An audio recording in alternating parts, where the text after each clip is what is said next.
In a dimly lit alley, a conversation begins. A voice inquires about someone named Jay, a name that carries weight in the underworld. The man speaking, Jay's handler Yanagi, recalls his own introduction to the world of assassins, a world he barely knew existed, filled with countless variations of killers. Yanagi describes the spectrum of assassins, from common gangsters to highly skilled, silent professionals. Among them is Jay, a man with a distinctive scar on his face, who is shown activating a hidden mechanism. An example of the criminal underworld is shown as a man in a leopard print jacket enters a room with several other gangsters, with Yanagi observing from a distance. But as Yanagi explains, Jay is different. He isn't just another hired gun. He operates on another level, shown here as he takes aim with a silenced pistol. The story of Jay's past is a brutal one. He was an orphan, taken in by a clan and molded into a disposable killer. But Jay was a survivor, killing relentlessly, no matter the target. Eventually, his own clan decided he knew too much and needed to be silenced. However, Jay didn't go down quietly, turning his weapon on those who tried to eliminate him. He didn't just stop at his own clan. Jay went on a rampage, targeting even bigger clans further up the hierarchy. After single-handedly removing 3 entire clans from the criminal underworld, Jay's reputation was solidified. He became untouchable. Bokwa, title page. The scene shifts to the present day. After a job, the legendary assassin Jay walks home alone through the pouring rain. As he makes his way up the stairs to his apartment, Jay notices a small figure huddled on the steps, a young girl, crying by herself. Jay, ever the cold professional, bluntly tells the kid to move. The girl, whose name is Megumi, looks up at him with tear-filled eyes. Clearly annoyed, Jay walks past her, telling her to go home. He seems indifferent to her distress, leaving her crying on the stairs. Later, Jay relaxes in his lavish apartment with a cigar and a drink. He gets a call from his handler, Yanagi, who congratulates him on another successful job. Jay dismisses the praise, telling Yanagi that as a mere middleman, he couldn't possibly understand the hard-boiled life of an assassin. On the other end of the line, Yanagi philosophizes that it's precisely this hard-boiled attitude that gives a man his powerful, intimidating aura. Yanagi continues, explaining how that aura creates a palpable line between offense and defense, striking fear into the hearts of one's enemies. Yanagi then begins to tease Jay about his curated image, pointing out his large, probably unread, collection of books. Annoyed, Jay cuts the conversation short, telling Yanagi he's making his alcohol taste bad, and hangs up. But Yanagi immediately calls back, undeterred. He has another contract for Jay, one he describes as child's play for an assassin of his caliber. Yanagi tells Jay to come by the next day for the details and hangs up. Jay sighs, muttering to himself about how his handler always talks too much. Having finished his drink, Jay gets up from his chair. He decides to head out for a moment to grab some more nuts. As he opens his front door, letting out a yawn, Jay is suddenly taken aback by the sight that greets him in the hallway. To his shock, Megumi, the little girl from before, is still there. She appears to have fallen asleep and starts to tumble helplessly down the stairs. Instinctively, Jay lunges forward in an attempt to catch her, but in his haste, he loses his own footing, sending them both falling down the stairs together. The world turns upside down as both Jay and Megumi tumble down the hard staircase, their bodies colliding in a chaotic descent. At the bottom of the stairs, both lie motionless for a moment before Megumi slowly sits up, dazed and clutching her head in pain. A gruff thought echoes, "Goddamn. I thought she'd have left by now." But as the person looks down at their own small, delicate hands, confusion sets in. The voice and thoughts belong to Jay, but the body is Megumi's. Meanwhile, Jay's body stirs. A high-pitched voice cries out in pain, followed by confusion. "Wait me."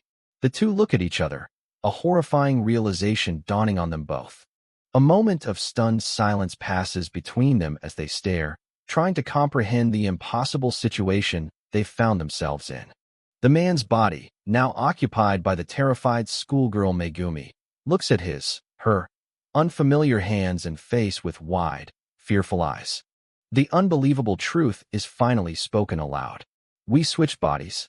Megumi, in Jay's body, asks with terror, while Jay, in Megumi's body, can only look on grimly. Back in Jay's apartment, the reality of the situation crashes down. Jay, trapped in a little girl's body, has a full-blown panic attack. This can't be happening. Megumi, equally distraught in Jay's body, examines her new face, feeling the unfamiliar scar and stubble, trying to make sense of it all. The assassin can only try to compose himself. Suddenly, Jay's phone rings, shattering the tense silence. Megumi, seeing the persistent calls, demands to know who it is. Jay looks at the screen, and his blood runs cold. The caller is identified as Mama. Jay realizes the depth of the trouble he's in. Not only is he stuck in a child's body, but it's late, and her mother is frantically calling. Chaos erupts as Megumi tries to answer the phone. Jay snatches it, yelling at the woman on the other end, while Megumi frantically tries to cover for him, telling her mother it was just someone talking loudly nearby.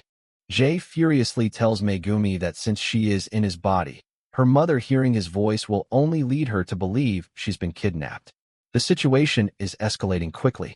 With no time to sort out the body-switching mess, they make a quick decision. To allay her mother's fears, Jay, in Megumi's body, will have to go to her home for the night.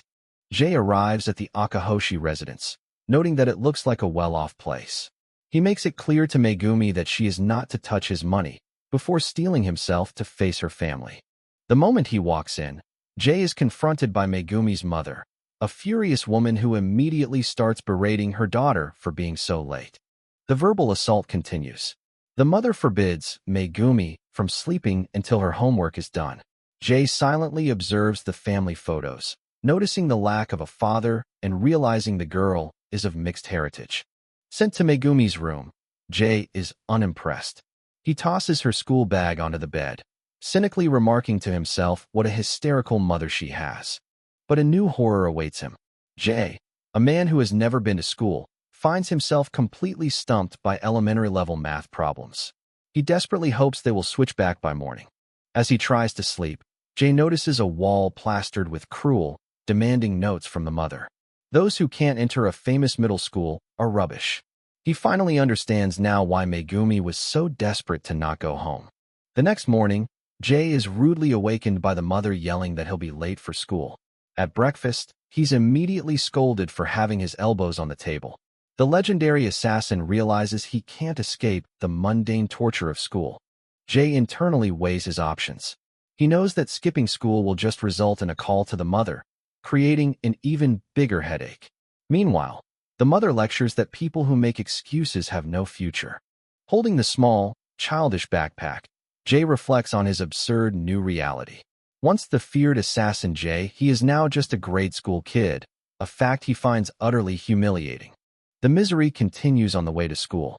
Jay, still in Megumi's body, is immediately targeted by bullies who mockingly call out to him as gaijin, a derogatory term for a foreigner.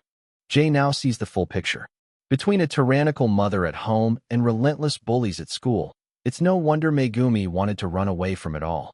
As the bully, Saito, aggressively grabs his arm, the assassin's patience finally snaps. Jay has had enough. Dropping all pretense of a timid schoolgirl, he glares at the bullies with the cold eyes of a killer. "You're blocking my way, stupid kids. Piss off." He shoves one of the boys, Saito, to the ground effortlessly. The bullies are left stunned and speechless as Jay walks away, without a second glance. They can only wonder when the quiet girl they always picked on became so intimidating. The torment continues in the classroom. Bored and irritated by the lesson, Jay cracks his knuckles, a habit from his old life that looks unsettlingly out of place on a small girl. The teacher calls on Akahoshi-san to answer a simple fraction problem. Jay, whose education came from the streets, not a classroom, is forced to admit, "I don't know." Saito, the bully from earlier, seizes the opportunity to mock him. "You don't know? Stupid. Did you turn stupid, gaijin?"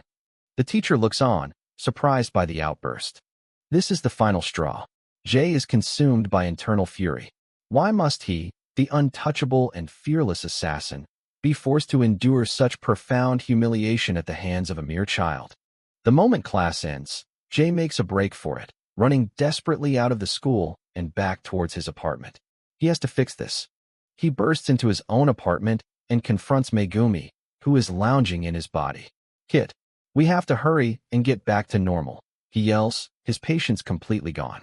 Jay is horrified by what he finds. Megumi has transformed his meticulously maintained hard-boiled apartment into a child's playroom, complete with snacks, manga, and a fluffy dog plushie. "How did my hard-boiled room turn this pop in a single day?" Jay asks in disbelief, holding up the ridiculous-looking dog plushie with utter disgust. Megumi casually retorts that Jay said she could use his money however she liked. She then nonchalantly asks if anything happened while she was out, completely oblivious to Jay's suffering. He angrily throws the plushie aside. Jay's anger is suddenly replaced by panic as he remembers the contract from Yanagi. He checks his phone and sees the missed messages. Megumi, seeing his alarm, innocently pipes up, "Murder is a crime. Have some common sense, man." Jay initially thinks of turning the job down, but then recalls Yanagi's words that it was child's play. He also remembers what Megumi said about her mother-hating excuses. His pride as an assassin won't let him back down. A new resolve fills him. His professional pride overrides all the humiliation. So what if I'm in the body of a grade school girl right now? My professional pride is still overflowing. He will take the job. If he's going to do this, he needs a plan. He decides to coach Megumi on how to impersonate him. The training begins with a fundamental step, styling his hair with pomade. After applying a generous amount of pomade, Megumi proudly proclaims, "Now I look perfect, just like always." Jay's body looks with confusion at the sticky substance on his fingers as Jay begins the lesson. The most important thing is to be hard-boiled. Jay attempts to explain the crucial concept of being hard-boiled, but Megumi completely misunderstands. "Behave like you're boiling eggs? That sounds kinda cute," she says. Jay explodes in frustration. There's nothing cute about it. With fiery passion, Jay clarifies his philosophy. To be hard-boiled isn't about eggs. It's about being the absolute coolest guy imaginable. Jay lectures her on the finer points of his meticulously crafted image, the vast library of unread books, the preference for whiskey in bars, and smoking cigars because the smoke doesn't enter the lungs. He warns her not to ruin his image, though he doubts she understands. Jay declares that even in this ridiculous situation, nothing will change as long as he's the one executing the mission. He instructs Megumi to simply follow the script he's prepared for her when meeting the handler. The coaching continues. Jay urges Megumi to stop reading manga and memorize the lines he wrote for her. When she struggles, he challenges her to at least try saying something hard-boiled. Megumi is impressed when Jay, in his tough guy persona, rattles off a classic hard-boiled line. "Your brain is just a few tools short of a toolbox." She thinks it sounds incredibly cool. The scene shifts to their meeting with Yanagi. Megumi, posing as Jay, tries to explain the body swap. Yanagi finds it hard to believe, but concedes that Jay isn't one to make such outlandish jokes. Yanagi is flabbergasted. "You want me to send this harmless-looking little girl to kill someone? You're talking about putting my rep on the line." Megumi, as Jay, improvises a story, claiming she is an orphan he found during a job overseas. The lie immediately backfires. Yanagi becomes furious, assuming Jay has been taking jobs from other handlers. Megumi panics and changes the story to it being a trip, only making Yanagi angrier. Jay, in Megumi's body, desperately tries to get the conversation back on track. To salvage the situation, Megumi, as Jay, spins a horrific tale. She claims M is a feral orphan he discovered overseas, who survived by gnawing on the bodies of others who stole her food, a twisted version of Jay's own past. Yanagi is visibly disgusted and shocked by the gruesome story. Megumi, channeling Jay's cold demeanor, simply says, "Raw." Yanagi is left speechless, while Jay, as Megumi, observes silently. Jay, in Megumi's body, takes over the performance. With a dead-eyed stare, she claims to have learned killing from Jay for 2 years and can no longer wait to kill again, completing the terrifying image of a child assassin. The act works. Yanagi, convinced or simply giving in, acknowledges that the kid has the eyes of a wild beast. He concedes, admitting it was a worthy effort to persuade him. Jay wonders if the performance was too convincing. Yanagi warns Jay to get rid of this monster he's created as soon as possible, predicting that one day she'll turn on him. Despite Yanagi's fear, Megumi and Jay press their advantage. Jay, as Megumi, smiles sweetly, while Megumi, as Jay, scoffs at the idea a kid could ever threaten him. Cornered, Yanagi finally gives in and agrees to the contract. Internally, Jay is ecstatic. His risky improvisation paid off spectacularly. Awesome. I'm looking so hard-boiled right now, he thinks, reveling in his own performance. With the act over, Yanagi hands over the contract file. The target is one Sada Tatsuya, the delinquent son of a high-ranking police officer who has been causing trouble for the Hijikata clan. Reading the file, Jay's cold assassin persona takes over. The world's better off without this kind of trash, he thinks, fully committing to the job, though he worries he might have overdone the acting. As they get up to leave, Yanagi asks what he should call his new apprentice. After a moment of thought, Jay looks at Megumi and simply says, M. Once they're alone, Megumi is overjoyed. We made it through. You were super cool back there, kid, she says, praising Jay's performance. Jay is flustered by the compliment and tries to play it cool, but Megumi notices he's blushing. Megumi asks about the origin of the name M. Jay explains that it simply comes from her own name, Megumi. Curious, Jay then asks where his own legendary assassin name, Jay, came from.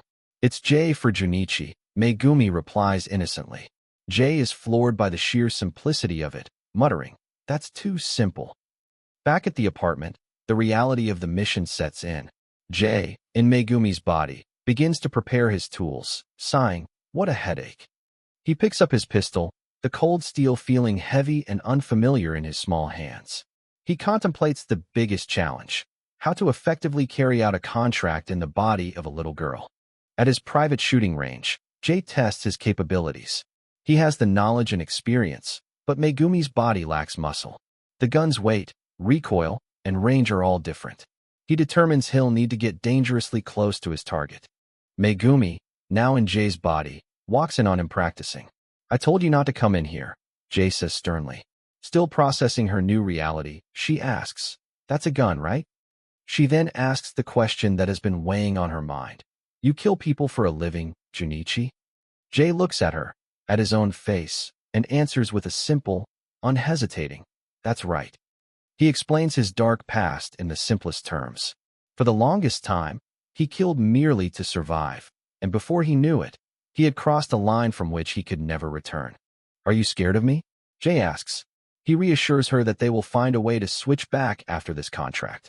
Megumi denies being scared, touched that he let her stay, and even praised her. With genuine sincerity, she looks at him and says, I think you're a really nice man. The comment completely dismantles Jay's carefully constructed hard-boiled image. This isn't cool at all, he thinks, utterly defeated. Jay has a sudden realization. All his posturing and tough guy talk, it just doesn't work when it's coming from a grade school girl. The coolness is gone. Megumi, seeing his distress, pleads for him to say something. The scene shifts to a bustling nightclub where the target, Sada Tatsuya, is partying. He's informed that a little girl is asking to see him and dismisses it. When his subordinate reports that the girl is insistent, Tatsuya's curiosity is piqued. Know what? Just let her in for now, he decides, intrigued by the strange request. Jay, now dressed in a formal dress, enters the VIP room. Tatsuya is amused by her size. How did you know of me, kid? He asks condescendingly.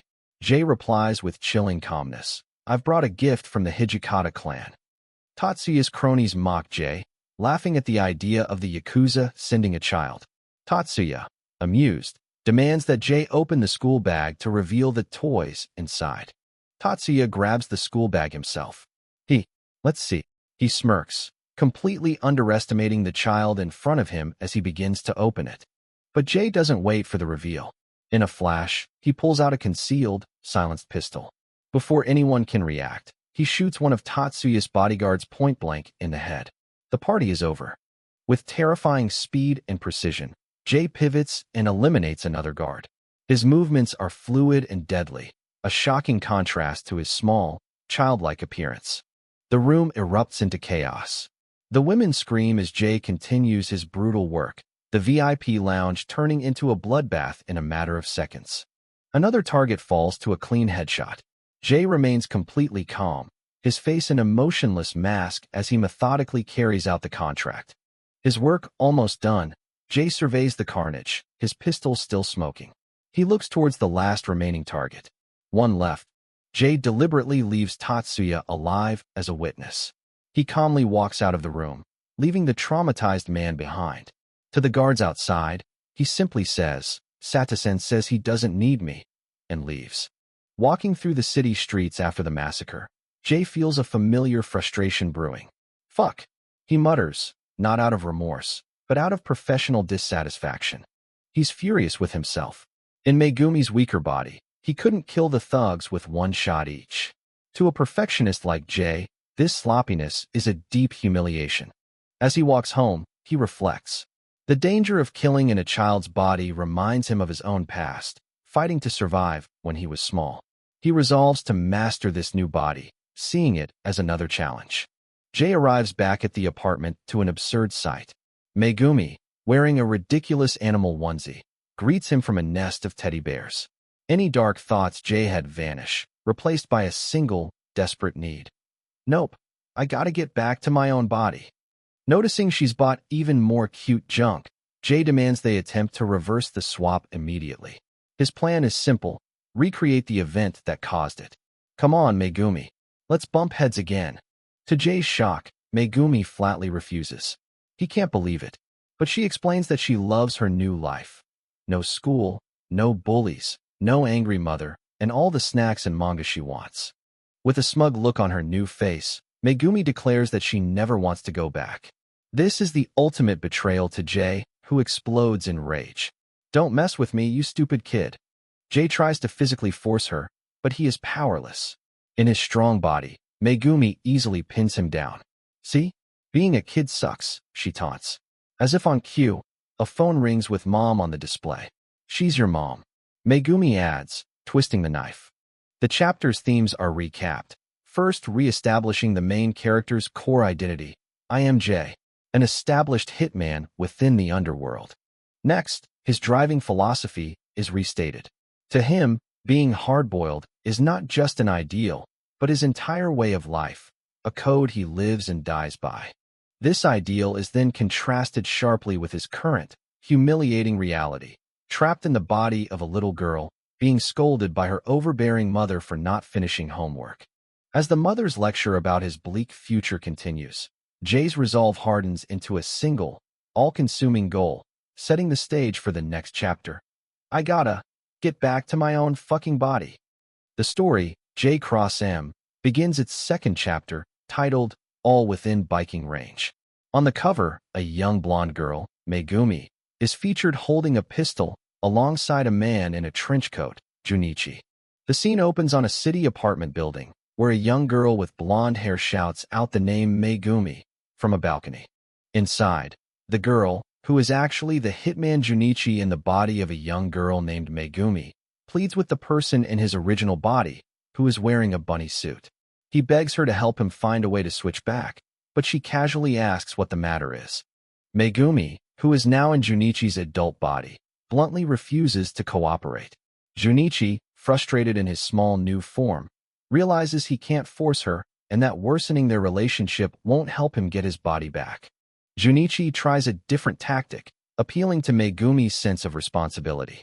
He points out that lazing around all day might be fun for her now, but it could have a negative influence on her future.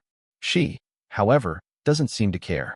He continues his attempt to reason with her, sitting beside her on the couch and asking if she really wants to be stuck in a man's body for the rest of her life. Megumi gives a surprising answer. She explains that in this stronger, male body, the kids at school won't bully her and call her a gaijin, or foreigner, anymore. Seeing Junichi's bewilderment, she challenges him to handle a task for her instead. The task turns out to be her third-grade math homework. Junichi, a grown man and a professional killer, is flabbergasted. He yells that he was an orphan who never got to go to school and can't possibly solve the problems, telling her to stop complaining and do it herself. Thoroughly defeated by the homework, Junichi sulks on the sofa. Megumi, looking down at him from her new, taller body, remarks that his nagging sounds just like her mother. Suddenly, an idea strikes Junichi. He sarcastically agrees that only the smart, brilliant Megumi can solve these problems. His expression hardens as he picks up a pistol, deciding to deal with the situation in a way he understands. The scene shifts to an indoor shooting range. Junichi, despite being in a child's body, demonstrates his deadly skills, his muscle memory as a hitman taking over as he fires round after round with perfect accuracy. He continues his practice, each shot hitting the target, proving that his proficiency as a killer hasn't diminished with his change in physique. After his practice session, Junichi feels he's gotten his touch back. At that moment, Megumi walks in, still in his body and the bunny suit. Junichi, startled, chides her for not knocking first, comparing her sudden entrance to something out of a John Wick movie. Megumi, who has finished the math homework herself, proudly holds up the tablet. She exclaims with childlike joy that now her mom won't get mad at her. Junichi then asks if her handler, Yanagi, has contacted her. He has, and Megumi is surprisingly excited about the prospect of a new job, seeing it as a way to relieve stress, even though Junichi had already turned it down.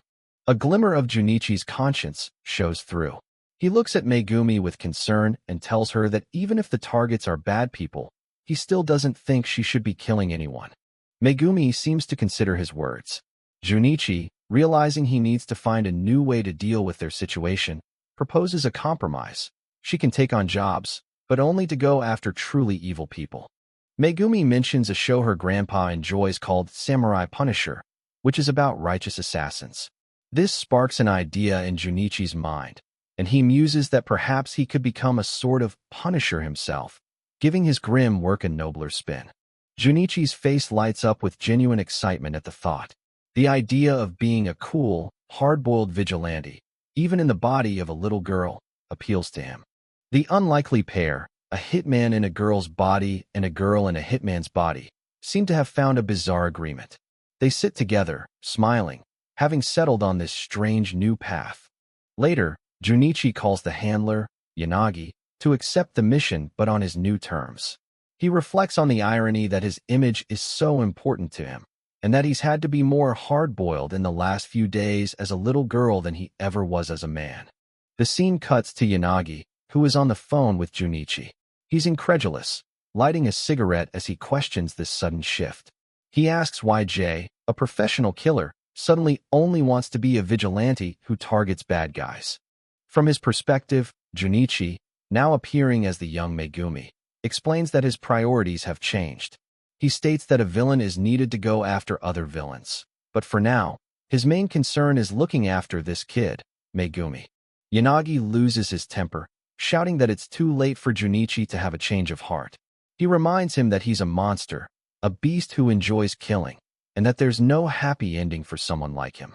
He questions whether letting Junichi indulge this whim is good for his emotional growth. However, in response to the furious tirade, Junichi simply puts on a sweet, innocent smile. He asks if the handler truly means those hurtful words, all the while thinking to himself that his little act has completely fooled him, softening the hardened handler. Yanagi sighs, conceding the point. He decides to get down to business, tossing a file of targets onto the table. He admits that he supposes there's nothing wrong with killing bad guys, and was just trying to warn Junichi.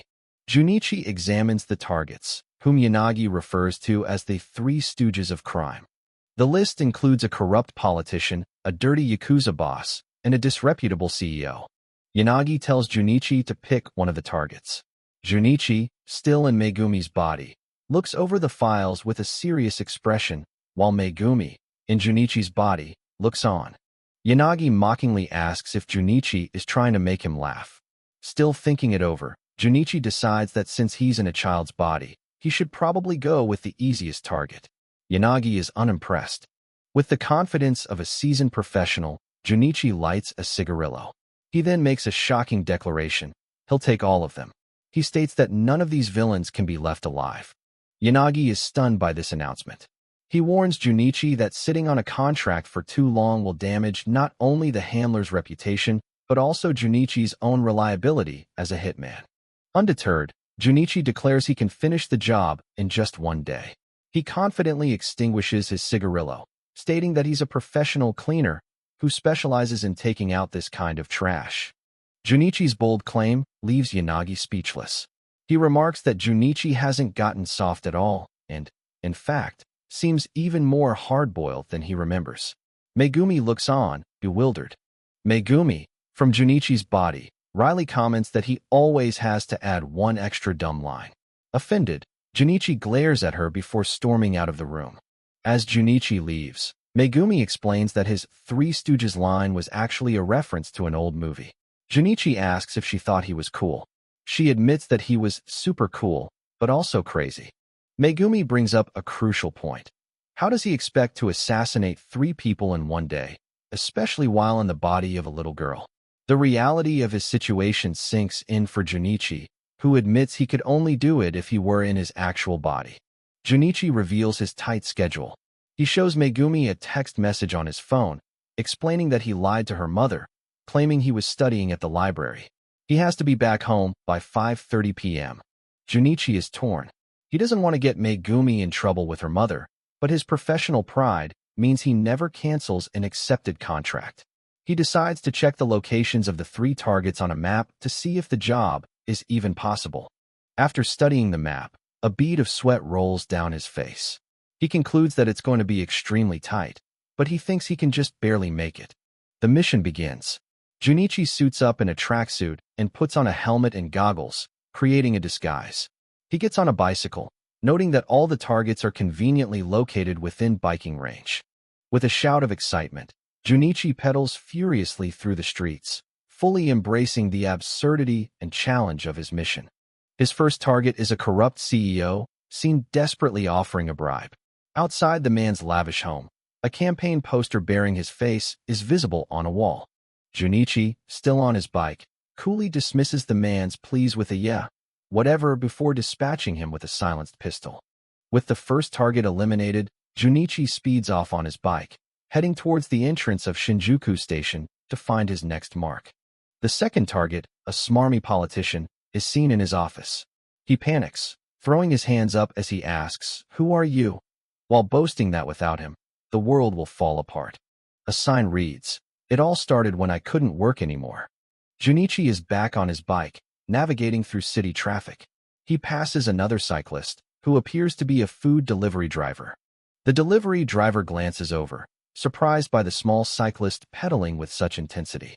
Junichi, focused and determined, speeds towards a changing traffic light. Junichi curses in frustration as he races against time. He yells to himself that he is a professional hitman, not an Uber Eats of hit jobs. Pedaling up to the third and final location, Junichi scopes out the property of a Yakuza boss. He uses a pair of binoculars to survey the house, muttering in annoyance at the number of guards. Fucking Yakuza, he thinks, always have more men than they need. He glances at his watch. It's 4:10 p.m. With the pressure of Megumi's curfew mounting, he realizes there's no time for a stealthy approach. With a determined grit, he begins his assault, rushing the guards posted at the entrance to clear a path inside. Junichi crashes into the room, taking the Yakuza by surprise. They shout in alarm, shocked to see that the intruder is just a kid. Having finally gotten a feel for using a gun in this smaller body, Junichi taunts them, ready for a fight. He moves with deadly efficiency, taking down the henchmen one by one. As he aims at the last man standing, the guard makes a desperate charge, yelling that Junichi won't get his hands on the boss. Just as he's about to take out the final guard, Junichi's watch buzzes with an incoming call from Mom. He curses under his breath at the terrible timing. Distracted by the call and the thought of Megumi's mother being angry if he doesn't pick up, Junichi is caught off guard as the last henchman tackles him. While the henchman recovers, Junichi answers the phone with a polite "Yes, Mama." Megumi's mother is on the other end, angrily demanding to know where she is and what took her so long to answer. Junichi tries to placate her, insisting he's at the library. In the background, the henchman gets to his feet. A former professional kickboxer, he scoffs that Junichi is nothing without a gun and prepares to fight. The kickboxer boasts about his skills, but Junichi is too busy trying to manage the phone call. While promising to be home on time, his mother asks who he's with, and the kickboxer grows furious at being ignored. Junichi grows increasingly flustered, caught between his mother's interrogation about his homework and the angry kickboxer in front of him. One headache after another, he thinks. Juggling the two threats, Junichi continues his lie, telling his mother that he's yelling at a boy who got his homework answers wrong. Enraged at being dismissed, the kickboxer lunges at him, shouting, "You little bitch." Over the phone, Megumi's mother scolds him for fighting with strangers. As the kickboxer attacks, Junichi thinks to himself, "It's okay, he can take it," before telling his mother not to say unnecessary things. The kickboxer throws a powerful punch, but Junichi dodges. He attempts a counterattack with a pen, but his small body lacks the reach. Shit, it didn't reach him, he thinks. The henchman lands a heavy blow, smashing his fist into Junichi's helmet with a sickening crunch. The kickboxer celebrates his victory, but his triumph is short-lived. While being struck, Junichi calmly finished his phone call, promising to come home, before using a hidden blade to take the man down. The kickboxer cries out in pain. Having incapacitated him, Junichi gets back up and prepares to end the fight. With the henchman wounded and on his knees, Junichi approaches, holding the pen like a dagger. "Now you're within reach," he says coldly, before delivering the final blow. Meanwhile, in the other room, the Yakuza boss and his remaining men wait nervously. Hearing the silence, the boss orders them to keep watch and shoot anyone who opens the door without confirmation. The door bursts open, and the guards immediately open fire. They riddle the figure in the doorway with bullets, only to realize too late that it's the body of the kickboxer, being used as a human shield by Junichi. Using the dead body as cover, Junichi pushes into the room, eliminating the last of the guards with ruthless, close-range efficiency. Now, only the Yakuza boss remains. Terrified but defiant, he threatens Junichi, vowing revenge from his clan and warning that his entire family will pay. Junichi is completely unfazed by the threats. With a dismissive, yeah, whatever, he fires his weapon, executing the final target and completing his impossible mission. His work finally done, Junichi lets out a triumphant cry as he hops back on his bike and pedals frantically, racing to get home before his deadline. He arrives at Megumi's house, having changed back into her school uniform. He checks his watch. It's 5:32 p.m. He's 2 minutes late. Just as he feared, Megumi's mother is waiting for him at the front door. She stands with her arms crossed, radiating a dark, menacing aura as she coldly says his name. She lectures him about the importance of being punctual, stating that those who can't be on time are trash and parasites. As punishment for being 2 minutes late, she assigns him 10 times the normal amount of homework. Junichi can only offer a pained, forced smile. The scene cuts back to the apartment, where a defeated Junichi explains the situation to Megumi. He holds up a towering stack of textbooks, his punishment. Unless he can finish it all, he's stuck being a parasite. He desperately begs Megumi to help him return to being human, as the person in his original body looks on with understanding. Chapter 2 begins, titled, "You Can't Even Act Like an Elementary School Kid." The cover shows the bizarre new reality for the main characters. The hitman Junichi, now in the body of the schoolgirl Megumi, diligently studies at a desk, while Megumi, now in Junichi's adult body, sits on the couch behind him in an oversized bunny pajama suit, reading a book. The scene opens inside a dream. The hitman, Junichi, collapses in a dark alley, bleeding from a wound. He believes his time is up. From a distance, the young schoolgirl, Megumi, spots him and calls out his name in alarm. Continuing the dream, Megumi rushes to Junichi's side, praising how cool he was for taking out all the enemies. She tearfully insists that he only got hit because he was trying to save her, and that he could have easily dodged the attack otherwise. Meanwhile, Junichi calmly pulls out a cigarette. Junichi, looking weary, asks Megumi for one last light. With tears in her eyes, she nervously flicks open his lighter for him. As he takes a drag from the cigarette, Junichi savors the smooth taste, and then suddenly shouts out Megumi's name. The dream ends abruptly. The dreamer, who is actually the hitman Junichi now trapped in Megumi's body, is jolted awake. His super hard-boiled dream is shattered by the voice of Megumi's mother yelling for her to wake up, or she'll be late for school. Junichi, in Megumi's body, tiredly gets up. He greets the woman he now has to call Mama and reflects on his strange new life in this house. While eating breakfast, Junichi has to endure a lecture from Megumi's mother, who tells him to work hard because slacking off for even one day can ruin his entire future. Dressed for school, Junichi gives a half-hearted goodbye to Megumi's mother. The absurdity of his situation is clear on his face. As he walks through the streets in Megumi's body, Junichi internally monologues about the irony of his situation. As a child, he never had the chance to go to school, and now he's being forced to attend every day against his will. A group of boys call out to him, using the derogatory term gaijin, meaning foreigner. Junichi just smirks, reminiscing about his own tough childhood when he was too busy looking down, searching for dropped coins to survive. The boys, led by a kid named Renji, confront him, asking when he became so cheeky. Having no patience for childish antics, Junichi tiredly retorts, asking if they're a broken record for saying the same line every day. Renji and his friends are taken aback by this unexpected and mature response. They stare at him, confused, as Junichi thinks about how this whole situation is a pain. The scene flashes back to the previous night. Megumi, who is now in Junichi's body and wearing his bunny pajamas, sits by the bed where her own body, inhabited by Junichi, is sleeping. She decides she's done waiting for a solution. Thinking a kiss might switch them back like in a fairy tale, Megumi leans in. However, the attempt fails spectacularly as they just end up bumping heads, waking them both up in a state of pain and confusion. Megumi, in Junichi's body, is startled to see herself awake and calls out Junichi's name. Junichi, in Megumi's body, is furious, realizing she was trying to forcefully switch them back. From the perspective of Junichi's original body, we see Megumi's shocked and innocent face. Junichi, still in Megumi's body, thinks to himself. He realizes that the little girl, Megumi, is essentially holding his real body hostage, and that it's a bad idea to make her distrust him. Switching tactics, Junichi puts on a bright, cheerful smile.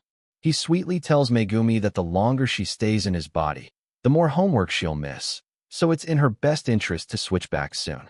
He continues trying to persuade her, but Megumi, now enjoying the freedom from school in Junichi's body, bluntly states she doesn't care about school anymore and is staying put. Junichi looks on, speechless. Megumi then proposes a different solution. What if Junichi just pretends to be her? That way, they won't have to keep bumping heads, and she won't get into trouble when she eventually turns back. Junichi looks annoyed at the suggestion. Outraged by the insinuation that he, a master of infiltration and disguise, can't act like a simple schoolgirl, Junichi defensively shouts back that he can absolutely do it. The scene snaps back to the present, with Junichi facing the bullies. He thinks to himself that the only way to maintain Megumi's trust and stop her from making fun of him is to successfully act like her in this situation. Junichi decides his best bet is to act like a typical bullied kid. As Renji demands he say something, Junichi tries to force himself to cry, but only manages a pained expression. The bullies mock him for it, and he turns away. As Renji moves to shove him, Junichi's assassin instincts take over. On pure reflex, he executes a perfect throw, sending the bully flying. He immediately regrets it, realizing he just blew his cover. With Renji groaning on the ground, his friends look on in shock. Junichi knows he can't suddenly act like the real Megumi. He decides that the best course of action now is to stop the bullying for good, before he loses control and actually hurts the kid. Continuing his intimidation, Junichi, in Megumi's body, looms over the fallen bully, Renji. He warns the boy that this is the second time he's come after him, and if there's a third, he'll be in for a world of hurt. A confused Renji questions when the other times were, but Junichi just waves it off, telling him not to do it again. As Junichi walks away, Renji's friends check on him. They comment on how weird Megumi has become. One of them recalls a story his grandma told him, theorizing that she's become possessed by an angry fox spirit. The scene shifts to the classroom. The teacher presents a simple fraction problem on the board and asks Akahoshi-san, Junichi, if he can answer it. Unfamiliar with elementary-level math, he bluntly replies, no. His classmate, Renji Izumo, immediately starts mocking him, calling him stupid. As the teacher tells Izumo to stop, Junichi is visibly trembling with restrained anger at the humiliation. During recess, Junichi sits alone on a set of concrete stairs, glad that the real Megumi apparently had no friends. He reflects on how unexpectedly difficult it is to act like a normal grade school kid, concluding that killing people is far easier than this. Later, Junichi is called into the education counseling room. The teacher, looking distraught, bows and apologizes profusely. She explains that she's new to the job and feels she hasn't been able to properly protect Megumi from Izumo's bullying, begging for forgiveness. The teacher spirals into hysterics, coming to the wild conclusion that the reason Megumi hasn't been able to answer any questions in class is that she thinks her own teacher doesn't care about her. Junichi realizes he has to play along to de-escalate the situation. He thinks that at least she isn't having a meltdown like Megumi's hysterical mom. He comes up with a lie, telling the teacher that a straight A, a student suddenly being unable to answer anything would obviously make people think something is wrong, and that he wouldn't stop going to school just because she couldn't protect him. The teacher buys it completely and runs out of the room crying. As the teacher continues to wail in the hallway, Junichi watches with a deadpan expression. He concludes that letting her believe this elaborate lie is still a better outcome than having her think he's simply stupid. The scene cuts back to the apartment, where Megumi, still in Junichi's body and bunny pajamas, looks at him disapprovingly and says, "You are stupid, Junichi." Junichi, sitting on the floor, defensively retorts that he isn't stupid. Megumi calls him out, pointing out his hypocrisy. She correctly states that he never even bothered to ask her how she acted at school, which is why he couldn't take in her simple elementary school lessons. Megumi continues her lecture, explaining that she made every effort to act like him. She followed all his instructions, even using hair gel to style her hair like his. She questions why he can't make the same effort to live her life. Junichi's only excuse is that acting like a little girl isn't cool. Realizing his mistake, he quickly apologizes. Megumi correctly deduces from his poor excuse that he doesn't care about her life or problems at all. Sensing he's in trouble, Junichi switches gears. He cheerfully volunteers to learn, asking Megumi to teach him how to act like her. Skeptical, Megumi threatens to send a letter to her mama about his poor attitude at school. The threat works instantly. Panicked at the thought of dealing with Megumi's mother, Junichi desperately bows on the floor, begging Megumi not to tell her anything and to please teach this stupid man how to act like a smart girl. Their training session begins. Megumi points to a list of classmates, and Junichi is amazed she can remember all of them when they aren't even her friends. Megumi gives an example. A girl named Kamatsuna Reiko likes Disney stuff. Megumi explains she remembered it all from self-introductions on the first day, leading Junichi to call her a genius. She then brings up the 3 bullies, pointing out that Junichi mouths off to her just fine, so why not them? He admits that they once forced him to bow and apologize for being a foreigner. Megumi wisely notes that the bully's way of thinking is illogical and that talking back would only make things worse. Junichi sees her point. They then move on to homework, where Junichi once again struggles with the concept of fractions, unable to remember what Megumi just taught him. Megumi gets exasperated, initially thinking for a moment that Junichi was concerned for her well-being. She points out the real issue. Her mom will be angry if she finds out he's not participating in class, and questions how he'll manage at this slow pace. Suddenly, Junichi has an epiphany. He realizes that the kids aren't bullying Megumi just because she's mixed race, but because her blunt and logical way of speaking unconsciously provokes others. He storms out, understanding the root of the problem now. Later that day, Renji and his friends walk home from school, talking about what they're having for dinner. One is excited for hamburger steaks, while another is having curry. Renji arrives at his own apartment. The lights are off, and on the table is a 1,000 yen note with a simple message. Use this for dinner. Seeing this, Renji clicks his tongue in annoyance, muttering, again, implying he is often left alone for dinner. Resigned, Renji goes to a convenience store.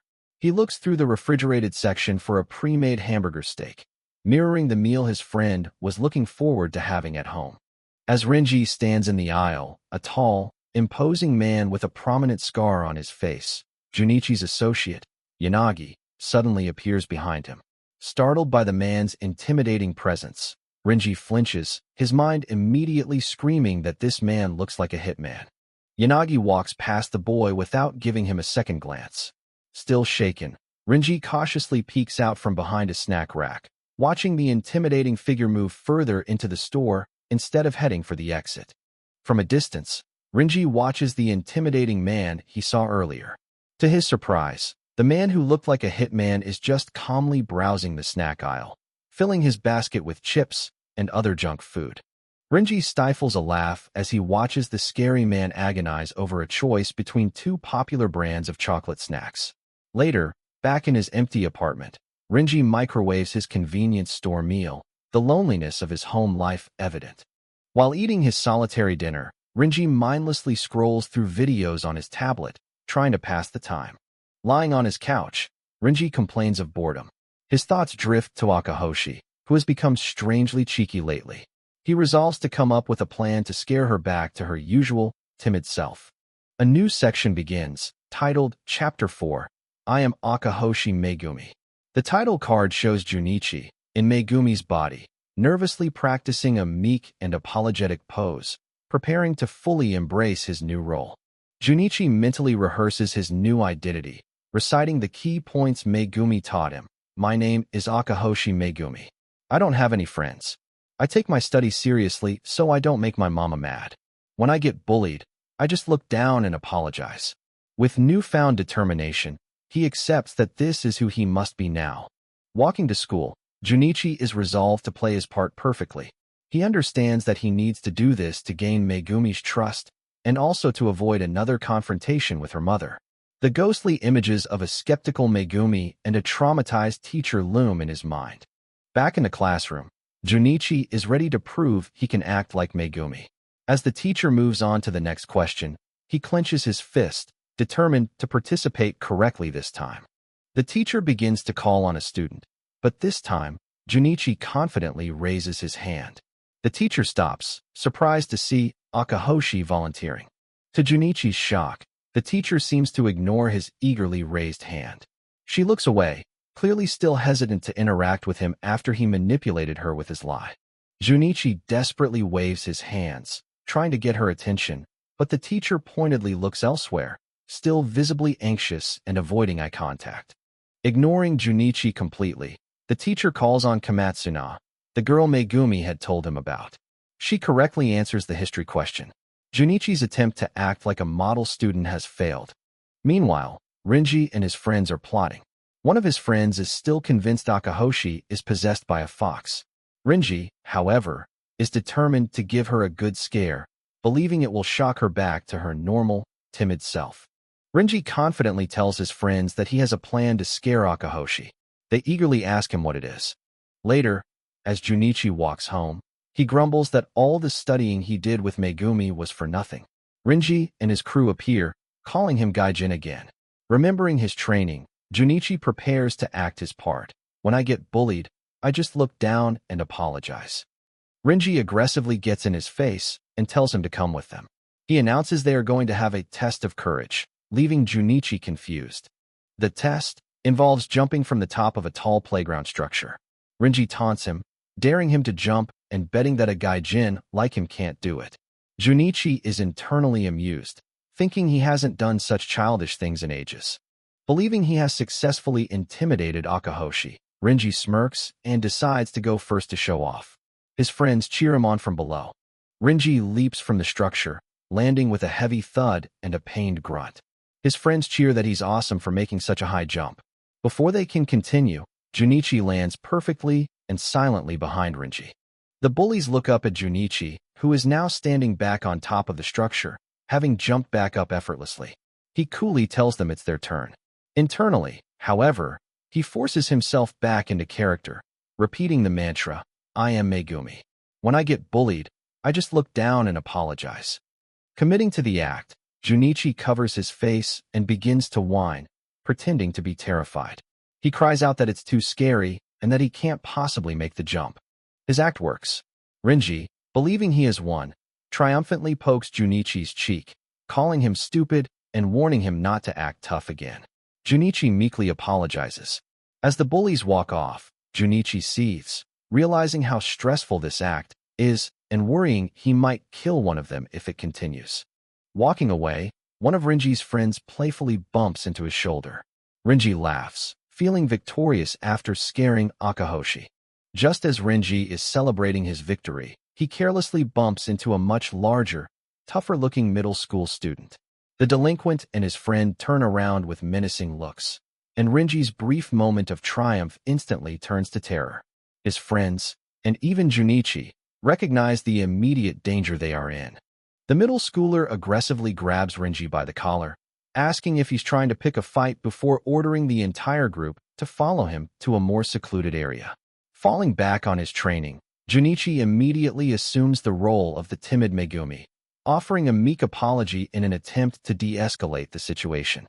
The middle school bully smirks at Junichi's apology, saying that if sorry was enough, they wouldn't need police. He and his friend close in, demanding some compensation for their emotional trauma. The bullies demand their money, assuming they were going to buy snacks. Renji stammers that he doesn't have any. The situation triggers a traumatic flashback for Junichi, who remembers being violently robbed as a child outside a grim-looking facility. Junichi thinks to himself, talk about a bad memory. He snapped back to the present as one of the middle schoolers brandishes a weapon, possibly a telescoping baton, threatening Renji's friends and telling them to stop messing around and pay up. Seeing his friends being threatened, Renji steps forward, shouting for the bullies to wait. He bravely tells them to leave the others alone. In a moment of self-sacrifice, Renji offers the bullies his own dinner money. He explains that his parents always leave him cash for food and that they can have it all if they just stop.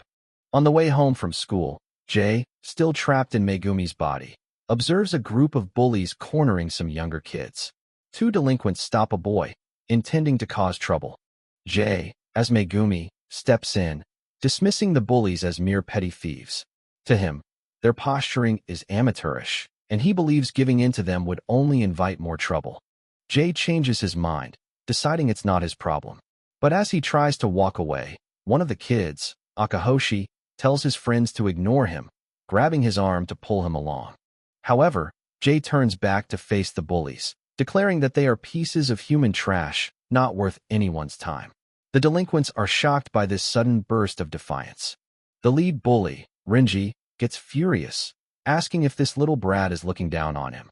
With the cold logic of an adult, Jay replies that since Renji is taller, he is literally the one looking down. Infuriated by the response, Renji lunges forward to attack. Jay, instinctively reacting with his assassin reflexes, puts up a hand to block the incoming strike. Without a second thought, Jay grabs Renji's head and swiftly slams it downwards, causing the bully to drop the cans he was holding. The attack continues as Jay delivers a powerful knee strike to Renji's gut. The other kids watch in utter shock, stunned by the sudden and brutal display of violence. Using the bully's momentum against him, Jay effortlessly flips Renji over his shoulder, sending him crashing to the ground. The other bully looks on, bewildered. To finish it, Jay stomps his foot firmly onto the fallen bully's face, a move far too precise and ruthless for an elementary school girl. With Renji completely incapacitated on the ground, Jay stands over him as the other children stare in a mixture of fear and disbelief. One of the boys, Akahoshi, finally breaks the silence, stammering as he asks what Jay just did. He exclaims that Megumi has been acting strangely lately, almost like a completely different person. The phrase "a completely different person" hits Jay. He realizes his actions were too extreme, and now he has to deal with the consequences of his professional instincts taking over. Thinking fast, Jay sees an opportunity. One of the kids suggests she might be possessed by a fox, and another quickly looks up fox possession on his phone. The definition appears on the screen. Playing along with their superstition, Jay looks at the phone and says with a grave expression, "So, you found me out." The children gasp, their eyes wide with shock. Leaning into the role, Jay declares dramatically that he is, in fact, a fox that has possessed Megumi's body, stunning his young audience into silence. While Akahoshi stares, unsure what to believe, the other bully begins to panic, frantically rummaging through his school bag. Jay inwardly notes that convincing them won't be as simple as just saying it. The bully pulls out a pack of fried tofu, a traditional offering to fox spirits. He gets on his knees and presents it, explaining that his grandma told him to carry it for safety. Jay, as the fox, looks down at the unexpected offering. Seeing no other option to maintain his cover, Jay takes the fried tofu. He unwraps it while the boys watch him with bated breath, their fear palpable. Jay then dramatically takes a large bite of the tofu, chewing it with an exaggerated expression.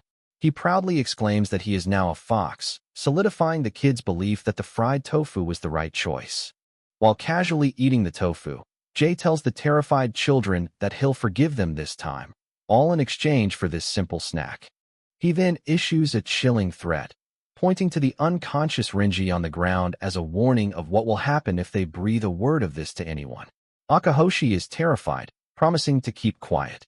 Akahoshi looks on with genuine concern, his fear for his own safety momentarily replaced by worry for the real Megumi Akahoshi.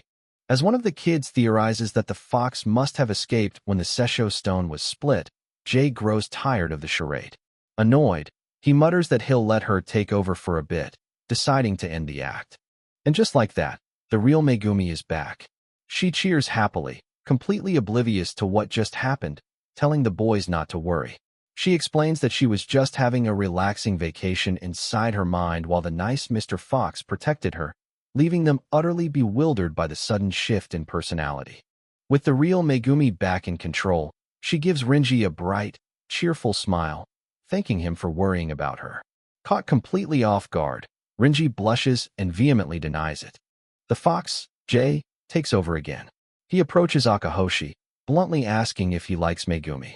Akahoshi, just as flustered as Renji, stammers and denies it, wondering what would happen if the fox possessed him too. As the kids part ways, Akahoshi yells one last time that he definitely does not like Megumi. Meanwhile, the other boy cheerfully waves goodbye, telling Mr. Fox to let him know if he ever wants more fried tofu. Finally alone, Jay sighs in exasperation. As he walks away, he can only think about what a complete mess the day has turned into. The scene shifts to Jay's apartment, where Jay, in Megumi's body, arrives home. He is greeted by Megumi, who is in Jay's body and wearing his bunny pajamas. Jay reflects that his fox possession act should at least make school life easier. Jay begins to explain the bizarre events of his day at school to Megumi, telling her that he somehow ended up pretending to be a fox that was possessing her body. Megumi, in Jay's body, can only stare back in utter confusion. The story's title card appears, showing the stark contrast between the towering, shadowy figure of the assassin Jay and the small, defiant elementary schoolgirl, Megumi. The scene cuts back to earlier, showing what Megumi was doing in Jay's body. Dressed in a ridiculous bunny-themed jumpsuit, she giggles to herself while reading a shoujo manga titled Exploding Kiss. As she gets absorbed in a romantic scene from the manga, her reading is interrupted by a phone call from someone named Yanagi-san. Startled, she quickly tries to compose herself. Attempting to mimic the hard-boiled persona of an assassin, Megumi answers the phone with a gruff, annoyed tone, asking what the caller wants and claiming to be busy. On the other end of the line, Jay's associate, Yanagi, says he wants to chat. He suggests meeting at their usual bar, adding that he doesn't want Jay's little devil, Megumi, listening in. He ends with a veiled threat that future jobs could be on the line. The scene changes to a city street at night. Megumi, now dressed in Jay's trench coat, arrives outside the designated bar, looking up at the building with apprehension. Trying to build up her confidence, Megumi tells herself that everything will be fine. She believes she's smarter than Junichi, Jay's real name, and can handle this meeting. Inside, Yanagi greets her with sarcasm, calling her out for being late and comparing her to a woman waiting for her man. Megumi, trying to stay in character, scoffs at his comment. Yanagi suggests they have a drink first, telling her to take it easy. Megumi, however, remains silent and on edge, unsure of how to navigate the conversation. Megumi glances nervously at the bartender, feeling completely out of her element in the dimly lit, mature atmosphere of the bar. In a moment of panic, Megumi asks for a menu, a clear sign she doesn't belong. Yanagi is bewildered, stating that proper bars don't have menus. Realizing her mistake, Megumi quickly tries to pass it off as a joke to appear more hard-boiled. Overcompensating for her blunder, Megumi confidently calls out to the bartender and, with a knowing gesture, orders the usual. The bartender serves her the usual, a glass of Jack Daniels on the rocks. Yanagi seems satisfied with the choice, but Megumi is now faced with the challenge of drinking strong liquor. Megumi stares at the glass, internally panicking.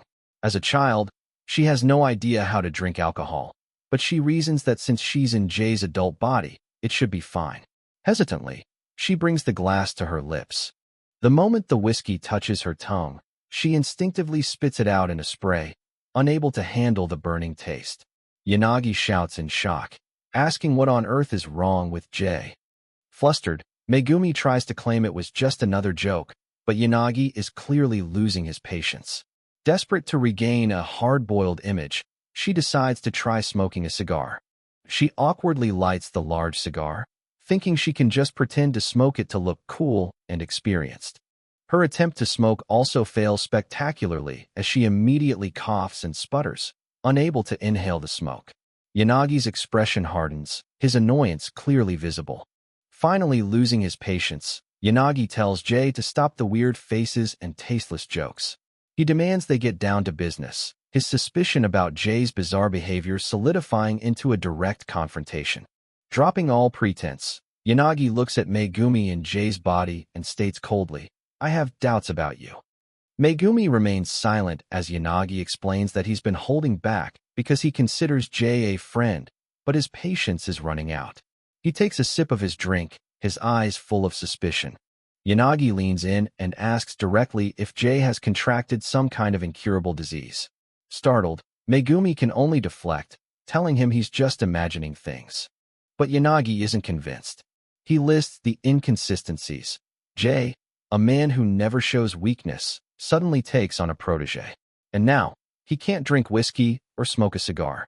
Then Yanagi drops the bombshell. He reveals he saw Jay at a convenience store, agonizing over a choice between mushroom and bamboo shoot-shaped chocolate snacks, an absurdly childish behavior for a hardened assassin. Yanagi leaps to a strange conclusion.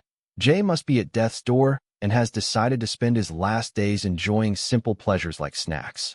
Megumi is left speechless by his wild theory. Megumi tries to laugh it off as another one of her jokes, but Yanagi isn't buying it. He throws a file on the bar and challenges her. If this is all some weird trick, then she needs to prove it by taking the job. He demands that Jay, the legendary assassin, show him he's still got what it takes, and explicitly tells him not to let the kid do it. Megumi, trapped in Jay's body, begins to sweat, feeling the immense pressure of the situation. The scene flashes back to the apartment, where Jay, in Megumi's body, is furious. He yells at Megumi for accepting a job without him. Panicked, Megumi asks if she really accepted the contract. As Megumi holds her head in despair, screaming that she did it, Jay grimly confirms her fears. Jay scolds her for being so easily provoked. A flashback reveals Yanagi's words. As long as he sees the kid as a bloodthirsty monster with none of Jay's skills, he'll never give her a job. The flashback continues, with Yanagi explaining his reasoning. To him, the girl is a stranger, and the job has to be done by Jay himself. Yanagi believes that Jay is the only one who could tame the monster within and become a functional human being, implying a deep trust in Jay's control and professionalism. Back in the present, Yanagi pushes the job file towards Megumi, confident she'll take it. At the apartment, Megumi reveals the target to Jay, a bald man with glasses. The target is identified as Arisuji Ureo, a man who poses as a philanthropist with poor eyesight and heads a nonprofit for child welfare. He puts on a show of humility, refusing a taxi to save money for the children. However, the moment he is out of public view, Arisuji's charitable facade disappears as he is escorted into a luxurious Rolls-Royce. Inside the car, Arisuji reveals his true nature. He is a human trafficker who sells orphans to criminal groups or kills them to sell their organs on the black market. Yanagi explains that he chose this target because he knows Jay has a personal hatred for this kind of wolf in sheep's clothing. Megumi tells Jay that Yanagi wants his entire operation destroyed. Jay notes grimly that he always knew that man looked like a villain on TV. Filled with righteous fury, Megumi declares they have to punish him, like a samurai from a TV show. Jay immediately cuts her off, explaining the cold reality of his job. There is no good or bad. Killing is just killing. Jay continues his grim philosophy, stating that while he may be a worthless bastard who takes lives for money, only a true monster finds joy in the act of killing itself. Megumi, completely missing the point, smiles proudly to herself, thinking she just delivered an incredibly hard-boiled speech. Jay is baffled by her reaction. Megumi argues against his philosophy, suggesting that turning off your emotions just for work is awful, and that killing only for money would actually make him more of a monster. Changing the subject, Jay leads Megumi to a hidden closet, revealing an entire arsenal of guns mounted on the wall. Megumi gasps in awe, but Jay sets a firm rule: she will not be killing anyone. Jay insists that he will handle the hard work, and that she should stay home.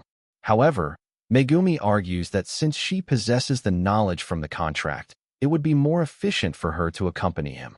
Jay reluctantly concedes. Megumi, completely new to the world of firearms, starts asking what each gun is called.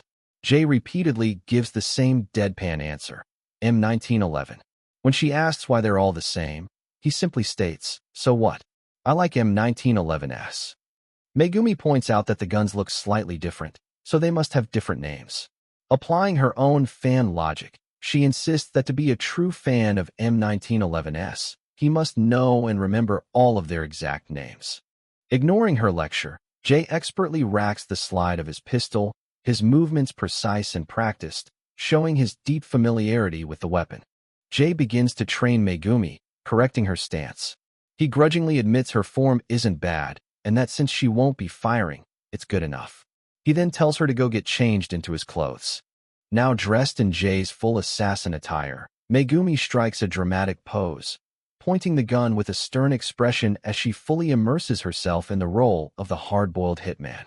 Megumi excitedly shows off her super awesome form, while Jay takes pictures, likely for reconnaissance. She then notices a detail on the gun's handle and asks why all of them have a J monogrammed on the grip. Jay simply says her form is perfect. Jay explains that it's a detachable grip cover where he carves his signature. Megumi compares it to finding a lost item, but Jay insists he did it because it looks cool, likening it to how grade schoolers write their names on their things. Just as they are about to leave, Megumi receives a text from Yanagi. The message reads, "I want to personally see a professional like you in action this time, so I'll be watching from a vantage point." Annoyed, Megumi warns Jay not to mention the text when they meet Yanagi, setting the stage for their dangerous mission.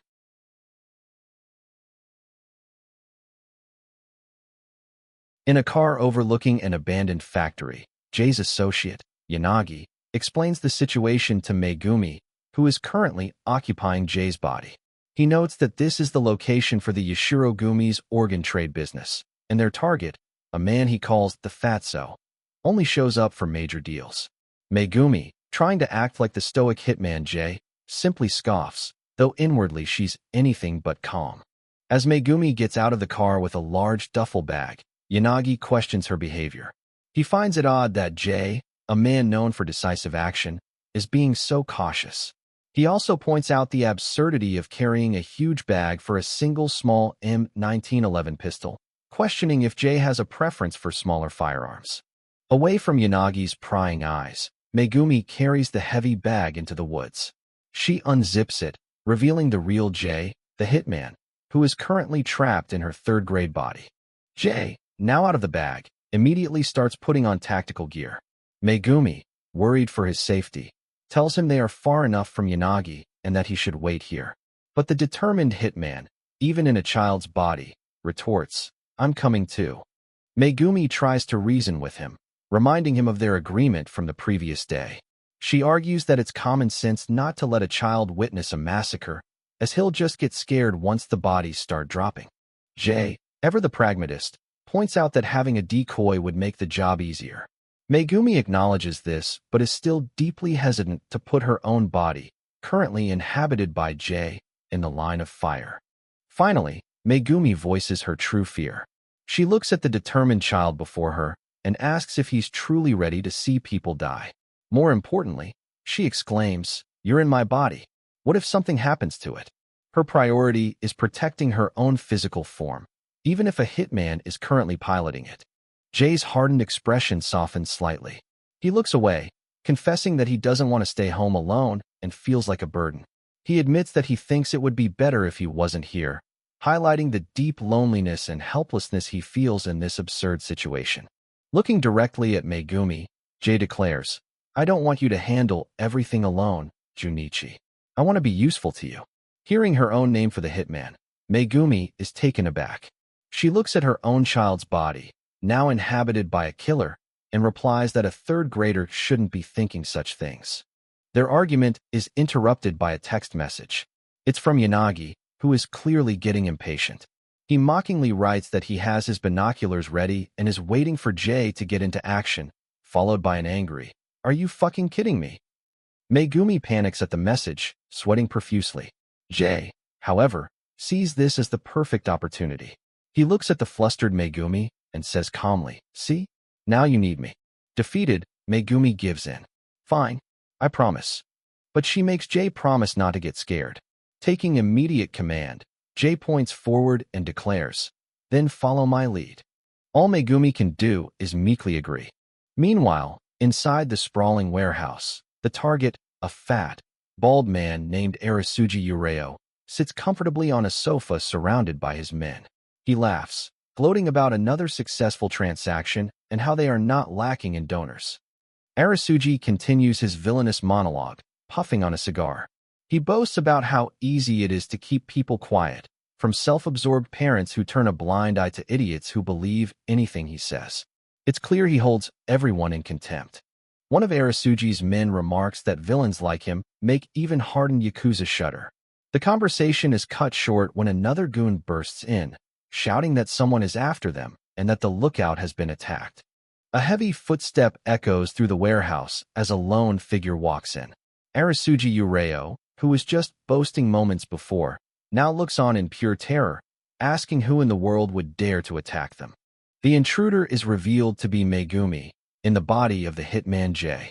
The gangsters are stunned into silence, recognizing the infamous assassin. One of them stammers, "That can't be Jay," while Arasuji can only ask who. The scene flashes back to Jay, in Megumi's body, laying out the plan for a nervous Megumi.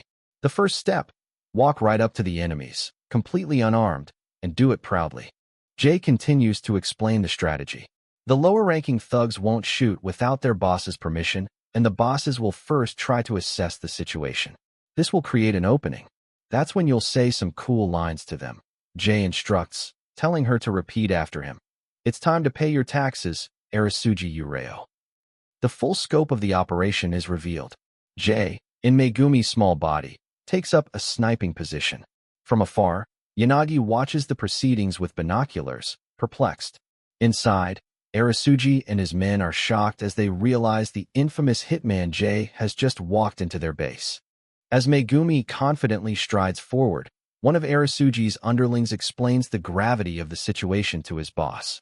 He says that the very fact that a man as infamous as Jay is still alive should be enough to tell them how dangerous he truly is. Playing her part, Megumi coolly says, "Sorry to disappoint you." Arasuji is petrified while his associate advises that they should run instead of fighting him. From her perch, Jay aims his rifle, thinking to himself that he wouldn't have come if it weren't for Arasuji, as she and Megumi stealthily advance. Staring down the terrified gangsters, Megumi channels her inner hitman and delivers a chilling line, declaring that her job is to take out all of their transaction sites. She's putting on a brave face, but it's all part of the plan. Arasuji and his men are completely stunned by this bold declaration. As they stand frozen, the scene cuts back to Jay's final instructions to Megumi, revealing the next step. "When I give you the signal, pull out the gun I gave you. Fire some blanks, then get to cover." The stage is set for the real attack to begin. From his hiding spot, Jay gives his final instruction to Megumi via earpiece. "I'll take care of the rest." Meanwhile, Yanagi watches through his binoculars, completely baffled by Jay's decision to walk straight through the front door, a tactic he's never seen the legendary hitman use before. Sweating, Yanagi admits to himself that while he told Jay to show him everything he's got, this apparent suicide mission wasn't what he expected. He mutters a desperate plea, "Don't die, Jay." The plan springs into action. Jay gives the signal, "Now." As instructed, Megumi fires the blanks from her pistol, creating a massive, deafening diversion. Simultaneously, from a different angle, Jay opens fire with his own weapon, the coordinated attack beginning. The Yakuza are thrown into chaos by the gunfire. The boss orders his men to flank the intruder, realizing a frontal assault is useless. His confusion turns to shock as one of his men is shot from a completely different direction, a place they didn't even know was occupied. A small smile creeps onto Jay's face as he sees his plan working perfectly. These guys are really eating up the bait I set for them, he thinks. Using Megumi's small, agile body, he darts between cover, picking off the disoriented gangsters one by one. As Megumi takes cover, one of the lead gangsters yells out in disbelief. "I thought you only worked alone, Jay?" Through the earpiece, a nervous Megumi asks for guidance. "Should I respond to them, Junichi?" Jay calmly tells Megumi to confirm their belief, telling her to say you thought right. "I only work alone." This lie is meant to keep them focused on her while he repositions. As Megumi speaks, Jay is already dashing to the other side of the factory, while the gangsters, falling for the ruse, decide to circle around her position. Watching from afar, Yanagi is more confused than ever. He sees Jay just kneeling there, seemingly doing nothing. "What are you doing, Jay?" he mutters. Inwardly, Megumi is also panicking, unsure of what to say next to keep the act going. Yanagi zooms in with his binoculars, bewildered by Jay's strange, almost delicate pose. "What kind of a pose is that?" he wonders, before questioning. "Are you a girl?" His suspicions about Jay's bizarre recent behavior intensify. The gangster boss realizes he's being toyed with, but knows he needs to buy time. Megumi, feeding him a line from Jay, asks how he thinks his men are being hit. The gangster wildly guesses the bullets must be ricocheting, an impossible feat playing along. Megumi confirms his absurd theory. Getting bolder, Megumi challenges the gangster to try again, giving him 3 seconds. The gangster angrily demands 10 seconds. Internally, Megumi is a mess. She barely got the lines out and has no idea what ricocheting even means. Through the earpiece, Jay calmly agrees to the gangster's demand. "Okay, 10 seconds then." This completely throws the Yakuza off. Believing the impossible, they now expect an attack from above, thinking Jay is somehow bouncing bullets off the ceiling. As the gangsters foolishly scan the ceiling, Jay springs his trap from below. "Rome, down here," he shouts, sliding across the floor and shooting a goon in the leg, the bullet seemingly coming from nowhere. Jay continues his assault, moving with a speed and agility that defies the small body he's in. He expertly takes down another gangster, leaving the remaining few in a state of panic. The gangster boss can only stammer "no way." He's a monster. Even Yanagi, witnessing the scene from his perch, is stunned. He sees Jay, Megumi, still kneeling in the same spot and can't comprehend how the shots are landing. Seeing their chance amidst the chaos, Arisuji Ureo and his associate decide to make a run for it. Megumi spots them and immediately alerts Jay. "Junichi, they're trying to run." Jay's voice comes back through the earpiece. "Urgent. Get their attention.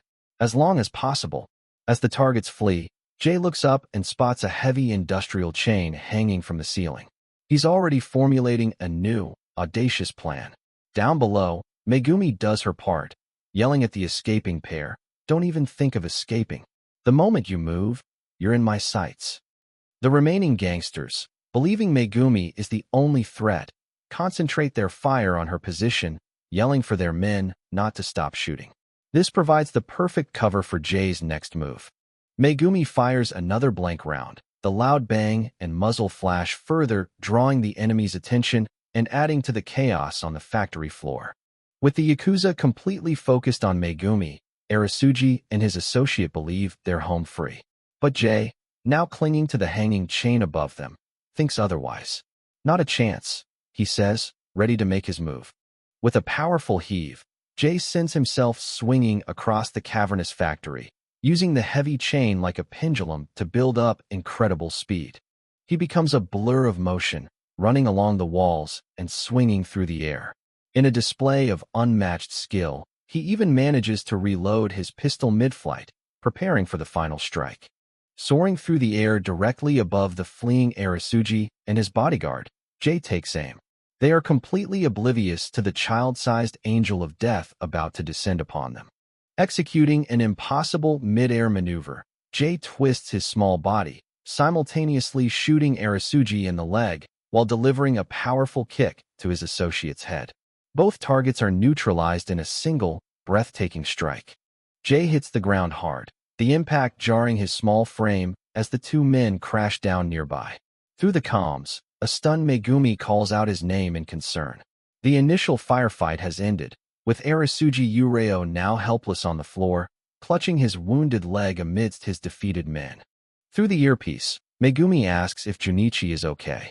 On the ground, Jay lets out a small ow, feeling the strain of his acrobatics in the small body. As Jay recovers, Megumi, in his body, stands over the terrified, whimpering Arasuji Ureo. Looking down at the defeated man, Megumi delivers the line Jay fed her earlier, her voice cold and imposing. "Didn't I tell you? It's time to pay your taxes." Arasuji desperately begs to know who hired Jay and why he's the target. Megumi coldly replies, "You don't need to know." She then turns his crimes back on him, asking if he ever cared to know the names of the children whose lives he destroyed, telling him he will now feel their suffering. Reduced to a sniveling mess, Arasuji begs for his life, offering to pay more than whatever the contract was worth. But Megumi, fully in character as the legendary hitman, dismisses his pleas. "I'm a professional," she states. "Once I've taken a contract, I'll always see it finished." Megumi raises her pistol, declaring that the world will be better off without him. In a last-ditch effort, Arasuji screams for her to wait, confessing his crimes and promising he'll never do it again. Unmoved, Megumi asks bluntly, "Are you stupid?" Arasuji continues to plead, promising he'll change his ways and become a good person if she'll just spare his life. Megumi takes a step back, her gun still trained on the pathetic man. "The one you should be saying sorry to isn't me," she tells him, her words cutting deeper than any bullet. Megumi presses on, questioning how he can possibly change when he can't even remember the victims he needs to apologize to. From his hiding spot, Jay watches, knowing there's only one path left for a man like Arasuji. Megumi delivers the final, chilling verdict. "And that's going to hell." As Jay watches the scene, he can't help but think, "Too cool." He then gets up and walks over to Megumi, who calls out his name in surprise. Jay praises Megumi for her performance, but tells her he doesn't want her to witness the execution. "I know you're determined, but I still don't want you to witness a man getting shot in front of you." He instructs her to just look away and keep her gun aimed at Arasuji. Following Jay's instructions, Megumi says a final farewell and begins to walk away, turning her back on the target. Arasuji is left confused, while Yanagi watches from a distance, completely baffled. Through his binoculars, a shocked Yanagi shouts to himself, "Whoa, hey Jay, why are you walking away?" He can't believe his eyes, as the hitman known for his ruthless efficiency is casually walking away from a helpless target. As Megumi walks away, a single gunshot echoes through the factory. The final shot came from Jay, who was hidden from view the entire time. Megumi was the ultimate misdirection. Yanagi is left speechless, finally understanding the bizarre but brilliant tactic. "Whoa, hey Jay, that is too hard-boiled," he mutters in awe. With the mission accomplished, they prepare for their exit. Jay climbs back into the large duffel bag and tells Megumi, "Ready, zip me up." Megumi hesitates for a moment, looking down at the strange sight of the deadly hitman packaged in a bag like luggage. As Megumi zips up the bag, Jay's voice comes from inside. "Megumi, I still feel it's wrong to get you involved in this mess, but..." He pauses, then offers a rare moment of genuine gratitude. "You were very brave. I appreciate it." A small, sincere smile appears on Jay's face, a sign of their growing, albeit strange, partnership. Truly touched by his words, a warm smile spreads across Megumi's face. "Thank you," she says softly, finishing the zip and closing the bag, her hand lingering for a moment. Later, as Yanagi drives them away on the highway, he praises Jay's work. "That was exceptional, Jay. Seems like I misunderstood you, after all." Though he notes that Jay's jokes are still weird. Yanagi continues his theory, saying he understands now that Jay has changed his ways so he could help that girl, adding that even a hard-boiled guy can be silly. Megumi, trying to maintain Jay's tough exterior, retorts, "How am I silly exactly?" Yanagi just smiles. That question is the perfect example.